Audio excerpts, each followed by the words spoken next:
In this guide, I'm going to show you how you can get the Infestation camo on the Warden 308 here in Call of Duty Black Ops 7. Before we do dive into this guide, make sure to like the video and subscribe to the channel with all notifications on. It really does help the channel. It lets us know that you want more content like this. We'd greatly appreciate it. And if at any point throughout this guide you do have any questions, just ask them down in the comment section below and we can help you out further. I'm going to be doing my best to reply to every single comment down there. First things first, open up the gunsmith and then go to the customize tab and into the camo section where you're going to see your zombies section. Select that and here's where you're going to see all the challenges that you have to complete in order to work your way up to infestation. Now the first 9 camos right here, being the military camos, are going to be your 1000 crit kills or your 1000 headshot kills with the Warden 308. Now this is actually pretty easy to go and do. You're going to want to load into a survival map, and in fact for all of these you're going to want to go ahead and get into survival, unless of course I say otherwise. But essentially, hop into a survival map with this weapon. As you spawn in with it, you can use toxic growth on those plants or whatnot in order to get some pack-a-punch crystals early on and increase your rarity. But essentially just go ahead and continuously farm up those zombies by training them round and round, and then of course getting those 1000 headshots in that process. This is the longest and most grindy part of this camo grind. The rest of the challenges overall are pretty easy, but the method is just playing on one of those survival maps. From here we can move on to mutilate. The first special camo is essentially just going to be getting 75 kills with firework activations. Now you don't actually have to get the kills themselves with fireworks, you just need fireworks to activate, and from here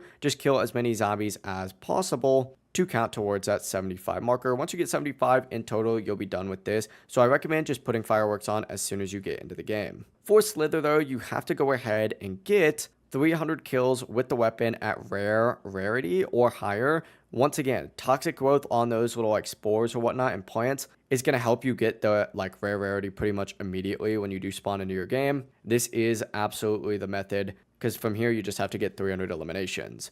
For Pathfinder though, you got to get 2 crit kills with a single shot 15 times. This seems like it might be difficult, but this gun is really great at just penetrating through those zombies. So aim towards the heads. It's only 30 kills total. You could honestly knock this out with a single train. If you actually run the train back towards where the main farmhouse is, they'll kind of line up in a straight line and it makes it super easy to knock out.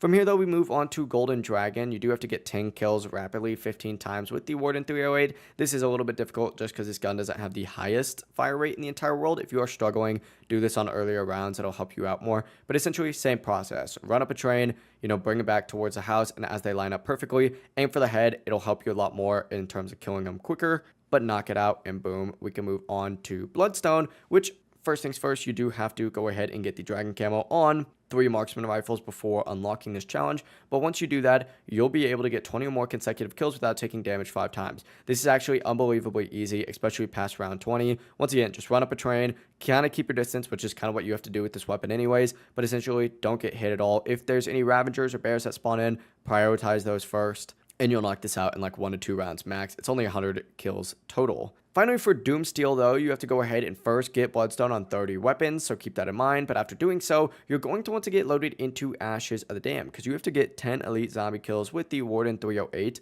That being said, the method is getting past round 16 on Ashes of the Damned when that first Sursa does spawn in. Go ahead and take out that Sursa. And after doing so, you're going to want to go ahead and run into the fog. And once you run into that fog, just go ahead and stay in there for 2 to 5 minutes, and every 2 to 5 minutes in that fog, it's going to go ahead and spawn in another bear. Go ahead and take out those bears as they come in. Now you only have to eliminate them with the Warden 308. You can fully damage them with a Ray Gun Mark II is kind of the strat, or even Old Tessie if you want. You can use that beam, even though it's the most weak thing against the bears ever. But essentially, just keep repeating that process and you'll be able to knock this out pretty quickly. Obviously, it can get hectic in there. If you need to take a step out, you're able to. But that is the method. After you get that done, just get Doomsteel on 30 more weapons and you get the Infestation camo. It really is as simple as that. If you guys do have any questions, just ask them down in the comment section below and we can help you out further. I'm going to be doing my best to reply to every single comment down there. Before you do leave this guide though, make sure to like the video and subscribe to the channel with all notifications on.